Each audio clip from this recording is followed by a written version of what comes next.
ഇന്നലെ എനിക്കൊരു മെസ്സേജ് വന്നു. ഒരു കുട്ടിയുടെ അമ്മയാണ്. കാര്യം S7 പഠിച്ചുകൊണ്ടിരിക്കുകയാണ്. അപ്പോൾ കുറച്ച് പേപ്പേഴ്സ് 10-20ഓളം പേപ്പേഴ്സ് പെൻഡിങ് ഉണ്ട്. അപ്പം അങ്ങനെ ആ കോളേജ് പറഞ്ഞു ഇയർ ഔട്ട് ആകണം. എന്നിട്ട് റിക്വയർഡ് ക്രെഡിറ്റ്സ് എടുത്തതിന് ശേഷം മാത്രമേ S7ലേക്ക് വരാൻ പറ്റുള്ളൂ എന്നൊക്കെ പറഞ്ഞിട്ട് അങ്ങനെ കുറേ വിഷമങ്ങൾ എൻ്റെ അടുത്ത് പറഞ്ഞു. അപ്പോഴാണ് അപ്പോഴാണ് ഞാൻ ഈ കാര്യത്തിനെ പറ്റിയിട്ട് സീരിയസ് ആയിട്ട് ആലോചിച്ചത്. കാര്യം yesterday I was reading one report. അതിൻ്റെ ഓർഗനൈസേഷൻ്റെ പേര് എനിക്ക് ഓർക്കുന്നില്ല. അതിൻ്റെ റിപ്പോർട്ട് ഇങ്ങനെയാണ്: ഇന്ത്യയിലെ അൺഎംപ്ലോയ്മെൻറ്റ് റേറ്റ് 3% ആണ്, 3%. ഇന്ത്യയിൽ അതേപോലെ എഡ്യൂക്കേറ്റഡ്, അതായത് ഗ്രാജുവേറ്റ് ആയിട്ടുള്ളവരുടെ അൺഎംപ്ലോയ്മെൻറ്റ് റേറ്റ് 13%. അതായത് നിങ്ങൾക്ക് മനസ്സിലായി, 3% ഇന്ത്യയിലുള്ള അൺഎംപ്ലോയ്മെൻറ്റ് റേറ്റും ഗ്രാജുവേറ്റ് ആയവരുടെ അൺഎംപ്ലോയ്മെൻറ്റ് റേറ്റ് 13%. ഇനി ഒരു കോമഡി ആയിട്ടുള്ളൊരു ഡേറ്റയും കൂടി പറയാം. ഇലിറ്ററേറ്റ് ആയിട്ടുള്ള ആൾക്കാരുടെ അൺഎംപ്ലോയ്മെൻറ്റ് റേറ്റ് എന്ന് പറയുന്നത് ഇറ്റ്സ് ലൈക്ക് 0, നിൽ. ഇതിൻ്റെ കൂടെ ഒരു കാര്യം കൂടി ഞാൻ പറഞ്ഞുതരാം.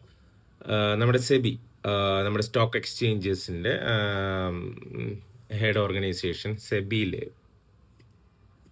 അവരൊരു കണക്ക് നടത്തി. ഫ്യൂച്ചേഴ്സ് ആൻഡ് ട്രേഡേഴ്സ് ഒക്കെ പോലെ സ്റ്റോക്ക് എക്സ്ചേഞ്ചിൽ ഡീൽ ചെയ്യുന്നവരുടെ സക്സസ് റേറ്റ് എത്രയെന്ന് പറഞ്ഞിട്ട് ഒരു കണക്ക് നടത്തി, ഒരു സ്റ്റഡി. അതിൽ 9% ഓഫ് ആൾക്കാർ മാത്രമേ സക്സസ് ആവുന്നുള്ളൂ. സ്റ്റോക്ക് എക്സ്ചേഞ്ച് പോലുള്ള ഈ ബിസിനസ് ചെയ്യുന്നതിൽ 9% ഓഫ് ആൾക്കാർ മാത്രമേ സക്സസ് വരുന്നുള്ളൂ. അപ്പോൾ അവർ അനലൈസ് ചെയ്തപ്പോഴത്തേക്കും മനസ്സിലായത്, ഈ 9% ഓഫ് ദ ആൾക്കാരും ഒരു particular skill for a particular period of ടൈമിൽ ഡിസിപ്ലിൻഡ് ആയിട്ട്, കൺസിസ്റ്റൻ്റ് ആയിട്ട് they were learning and applying. അവർ ഗ്രാജുവേറ്റ്സ് അല്ല, അവർ ഭയങ്കര IIM IITs നിന്ന് പാസ് ഔട്ടും അല്ല. സോ ഒൺലി വൺ തിങ്, ഞാൻ എപ്പോഴും പറഞ്ഞുകൊണ്ടിരിക്കുന്നത് പോലെ, ഗ്രാബ് എ ഗുഡ് സ്കിൽ. നിങ്ങൾക്ക് ഇഷ്ടപ്പെട്ട, നിങ്ങൾക്ക് മേഖലയിൽ ഇഷ്ടപ്പെട്ട സ്കിൽ എടുക്കുക. നിങ്ങൾ ആരുടെ കീഴിൽ പോലും ജോലിയും ചെയ്യേണ്ട. കാര്യം ഇന്നത്തെ ഓപ്ഷൻ വെച്ചിട്ട്, ഇന്നത്തെ ലിങ്ക്ഡിൻ പോലുള്ള വെബ്സൈറ്റും ആപ്ലിക്കേഷൻസ് യൂസ് ചെയ്ത് നിങ്ങൾക്കൊരു ഫ്രീലാൻസറായിട്ട് ഇരുന്നു കൊണ്ട് വർക്ക് ചെയ്ത് 1 lakh rupees per month earn ചെയ്യാം. So find out that skill. Maybe ഒരു കോഡിംഗ് ആയിരിക്കാം, മേ ബി ഒരു ഡാറ്റ അനലിറ്റിക്സ് ആയിരിക്കാം, മേ ബി ഒരു ഡിജിറ്റൽ മാർക്കറ്റിംഗ് ആയിരിക്കാം.